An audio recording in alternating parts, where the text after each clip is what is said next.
ಕೋಲ್ಕತ್ತಾದ Eden gardens ಕ್ರೀಡಾಂಗಣದಲ್ಲಿ ಭಾನುವಾರ ನಡೆದ ಅಂತಿಮ ಸೂಪರ್ 8 ಪಂದ್ಯದಲ್ಲಿ ವೆಸ್ಟ್ ಇಂಡೀಸ್ ವಿರುದ್ಧ 5 ವಿಕೆಟ್ಗಳ ಜಯದೊಂದಿಗೆ ಭಾರತ ಕ್ರಿಕೆಟ್ ತಂಡವು ಟಿ20 ವಿಶ್ವಕಪ್ ಸೆಮಿಫೈನಲ್ಗೆ ಅರ್ಹತೆ ಪಡೆದುಕೊಂಡಿದೆ. ವರ್ಚುವಲ್ ಕ್ವಾರ್ಟರ್ ಫೈನಲ್ನಲ್ಲಿ ವೆಸ್ಟ್ ಇಂಡೀಸನ್ನು ಮೊದಲು ಬ್ಯಾಟಿಂಗ್ ಮಾಡಲು ಕೇಳಲಾಯಿತು ಮತ್ತು ತಮ್ಮ 20 ಓವರ್ಗಳಲ್ಲಿ ಸ್ಪರ್ಧಾತ್ಮಕ 195/4 ಅನ್ನು ಪೋಸ್ಟ್ ಮಾಡಿದರು.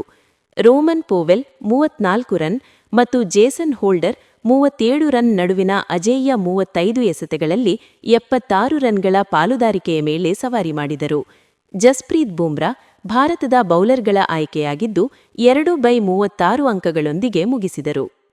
ಸಂಜು ಸ್ಯಾಮ್ಸನ್ ಅವರ ಸ್ಟ್ರೋಕ್ ತುಂಬಿದ ಅಜೇಯ 97 ರನ್ ಗಳಿಸಿದ ನಂತರ ಭಾರತವು ಟಿ20 ವಿಶ್ವಕಪ್ ಇತಿಹಾಸದಲ್ಲಿ ತಮ್ಮ ಅತಿ ಹೆಚ್ಚು ರನ್ ಚೇಸ್ ಅನ್ನು ಹಿಂಬಾಲಿಸಿತು. ಇದರಲ್ಲಿ 12 ಬೌಂಡರಿಗಳು ಮತ್ತು 4 ಸಿಕ್ಸರ್ಗಳು ಸೇರಿದ್ದವು.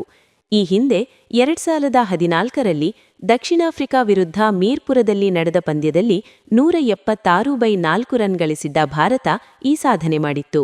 ಈ ಗೆಲುವು ಭಾರತವನ್ನು ದಕ್ಷಿಣ ಆಫ್ರಿಕಾದ ನಂತರ ಗ್ರೂಪ್ 1 ಪಾಯಿಂಟ್ ಟೇಬಲ್ನಲ್ಲಿ 2ನೇ ಸ್ಥಾನಕ್ಕೇರಿಸಿತು ಮತ್ತು ಟಿ20 ವಿಶ್ವಕಪ್ 2026ರ ಸೆಮಿಫೈನಲ್ಗೆ ತಂಡವನ್ನು ದೃಢಪಡಿಸಿತು. ಟಿ20 ವಿಶ್ವಕಪ್ನ ಮೊದಲ ಸೆಮಿಫೈನಲ್ನಲ್ಲಿ ದಕ್ಷಿಣ ಆಫ್ರಿಕಾ ಮತ್ತು ನ್ಯೂಜಿಲೆಂಡ್ ಈಡನ್ ಗಾರ್ಡನ್ಸ್ನಲ್ಲಿ ಒಂದು ದಿನದ ನಂತರ ಭಾರತವು ಗುರುವಾರ ಮುಂಬೈನ ವಾಂಖೆಡೆ ಕ್ರೀಡಾಂಗಣದಲ್ಲಿ ಇಂಗ್ಲೆಂಡ್ ಅನ್ನು ಎದುರಿಸಲಿದೆ. ರೋಸ್ಟನ್ ಚೇಸ್ 40 ರನ್ ಮತ್ತು ನಾಯಕ ಶಾಯ್ ಹೋಪ್ 32 ರನ್ ತಮ್ಮ ಸಮಯವನ್ನು ತೆಗೆದುಕೊಳ್ಳುವ ಮೂಲಕ ವೆಸ್ಟ್ ಇಂಡೀಸ್ ಎಚ್ಚರಿಕೆಯಿಂದ ಆರಂಭಿಸಿತು. ರೋಸ್ಟನ್ ಚೇಸ್ 14 ರನ್ ಗಳಿಸಿ ಜೀವದಾನ ಪಡೆದರು. ಆದರೆ ಭಾರತದ ಶಿಸ್ತಿನ ಬೌಲಿಂಗ್ ಮೊದಲ 6 ಓವರ್ಗಳಲ್ಲಿ ಕೇವಲ 45 ರನ್ಗಳಿಗೆ ಅವಕಾಶ ನೀಡಿತು. ಮುಂದಿನ 2 ಓವರ್ಗಳಲ್ಲಿ ವೆಸ್ಟ್ ಇಂಡೀಸ್ ಆರಂಭಿಕರು ಮುಕ್ತವಾಗಿ ಮುರಿದರು. ಆದರೆ ವರುಣ್ ಚಕ್ರವರ್ತಿ 9ನೇ ಓವರ್ನಲ್ಲಿ ಶಾಯ್ ಹೋಪ್ ಅವರ ವಿಕೆಟ್ ಪಡೆದು 68 ರನ್ಗಳ ಪಾಲುದಾರಿಕೆಯನ್ನು ಮುರಿದರು. ಶಿಮ್ರಾನ್ ಹೆಟ್ಮೇಯರ್ 12 ಎಸೆತಗಳಲ್ಲಿ 27 ರನ್ ಗಳಿಸಿ ಆವೇಗವನ್ನು ತುಂಬಿದರು. 15ನೇ ಪಂದ್ಯದಲ್ಲಿ ಶೆರ್ಫೆನ್ ರುದರ್ಫೋರ್ಡ್ ಅವರನ್ನು ಔಟ್ ಮಾಡುವ ಮೂಲಕ ಭಾರತವು ಸ್ಕೋರಿಂಗ್ ದರವನ್ನು ಮತ್ತಷ್ಟು ಕಡಿಮೆ ಮಾಡಿತು. ಕೊನೆಯ 5 ಓವರ್ಗಳಲ್ಲಿ ವೆಸ್ಟ್ ಇಂಡೀಸ್ ಅನ್ನು 125/4ಕ್ಕೆ ಸೀಮಿತಪಡಿಸಿತು. ಆದರೂ ರೋಮನ್ ಪೋವೆಲ್ ಮತ್ತು ಜೇಸನ್ ಹೋಲ್ಡರ್ ವೆಸ್ಟ್ ಇಂಡೀಸ್ ಇನ್ನಿಂಗ್ಸ್ನ ಅಂತಿಮ ಕ್ವಾರ್ಟರ್ನಲ್ಲಿ 70 ರನ್ ಗಳಿಸಿ ಸ್ಕೋರ್ ಅನ್ನು ಸ್ಪರ್ಧಾತ್ಮಕ ಅಂತ್ಯಕ್ಕೆ ಎಳೆದರು. 196 ರನ್ಗಳ ಗುರಿಯನ್ನು ಬೆನ್ನಟ್ಟಿದ ಭಾರತದ ಆರಂಭ ಉದ್ದೇಶಪೂರ್ವಕವಾಗಿ ಪ್ರಾರಂಭವಾಯಿತು. ಆದರೆ ಆರಂಭಿಕ ಆಘಾತಗಳು 5 ಓವರ್ಗಳಲ್ಲಿ 41/2ಕ್ಕೆ ಕುಸಿತು. ಅಭಿಷೇಕ್ ಶರ್ಮಾ 3ನೇ ಓವರ್ನಲ್ಲಿ ಅಕೀಲ್ ಹುಸೇನ್ಗೆ ಬಿದ್ದರೆ ಇಶಾನ್ ಕಿಶನ್ 10 ರನ್ ಗಳಿಸಿ ಜೇಸನ್ ಹೋಲ್ಡರ್ ಅವರನ್ನು ನೇರವಾಗಿ ಶಿಮ್ರಾನ್ ಹೆಟ್ಮೇಯರ್ಗೆ ಎಳೆದರು. ಆದರೆ ಆರಂಭಿಕ ಆಟಗಾರ ಸಂಜು ಸ್ಯಾಮ್ಸನ್ ಪ್ರತಿದಾಳಿ ಮೂಲಕ ಇನ್ನಿಂಗ್ಸ್ ಅನ್ನು ಸ್ಥಿರಪಡಿಸಿದರು.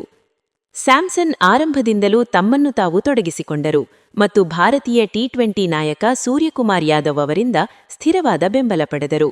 ಈ ಜೋಡಿ ಭಾರತವು ಅರ್ಧದಾರಿಯಲ್ಲಿ 198/2 ತಲುಪುವುದನ್ನು ಖಚಿತಪಡಿಸಿತು. ಹಿಂದಿನ 10ರಲ್ಲಿ ಖಚಿತವಾಗಿ 98 ಹೆಚ್ಚು ಅಗತ್ಯವಿತ್ತು. ಆದರೂ ಸೂರ್ಯಕುಮಾರ್ ಯಾದವ್ ಅವರನ್ನು ಶಮರ್ ಜೋಸೆಫ್ ಔಟ್ ಮಾಡಿದರು. ಭಾರತಕ್ಕೆ ಪ್ರತಿ ಓವರ್ಗೆ 11.50 ರನ್ಗಳಿಗೆ 48 ಎಸೆತಗಳಲ್ಲಿ 92 ರನ್ಗಳು ಅಗತ್ಯವಿತ್ತು. ಆದರೆ ತಿಲಕ್ ವರ್ಮಾ 15 ಎಸೆತಗಳಲ್ಲಿ 27 ರನ್ ಗಳಿಸಿ ಸಂಜು ಸ್ಯಾಮ್ಸನ್ ಅವರ ಒತ್ತಡವನ್ನು 15ನೇ ಓವರ್ನಲ್ಲಿ ನಾಶವಾಗಲು ಮುನ್ನ ತೆಗೆದುಕೊಂಡರು. 30 ಎಸೆತಗಳಿಗೆ 50 ರನ್ಗಳು ಅಗತ್ಯವಿದ್ದಾಗ ಸಂಜು ಸ್ಯಾಮ್ಸನ್, ಹಾರ್ದಿಕ್ ಪಾಂಡ್ಯ 14 ಎಸೆತಗಳಲ್ಲಿ 17 ರನ್ ಮತ್ತು ಶಿವಮ್ ದೂಬೆ 4 ಎಸೆತಗಳಲ್ಲಿ 8 ರನ್ ಅವರ ಅನುಭವವನ್ನು ಬಳಸಿ ಹಾಲಿ ಚಾಂಪಿಯನ್ಗಳನ್ನು ಮುನ್ನಡೆಸಿದರು. ಕೊನೆಯ ಓವರ್ನಲ್ಲಿ ಗೆಲ್ಲಲು 7 ರನ್ಗಳು ಅಗತ್ಯವಿದ್ದಾಗ ಸಂಜು ಸ್ಯಾಮ್ಸನ್ ಇನ್ನೂ 4 ಎಸೆತಗಳು ಬಾಕಿ ಇರುವಾಗಲೇ ಸಿಕ್ಸರ್ ಮತ್ತು 4 ಹೊಡೆದು, ಆದರೆ ಅವರ ಮೊದಲ ಟಿ20 ವಿಶ್ವಕಪ್ ಶತಕಕ್ಕಿಂತ 3 ರನ್ ಕಡಿಮೆ ಗಳಿಸಿದರು.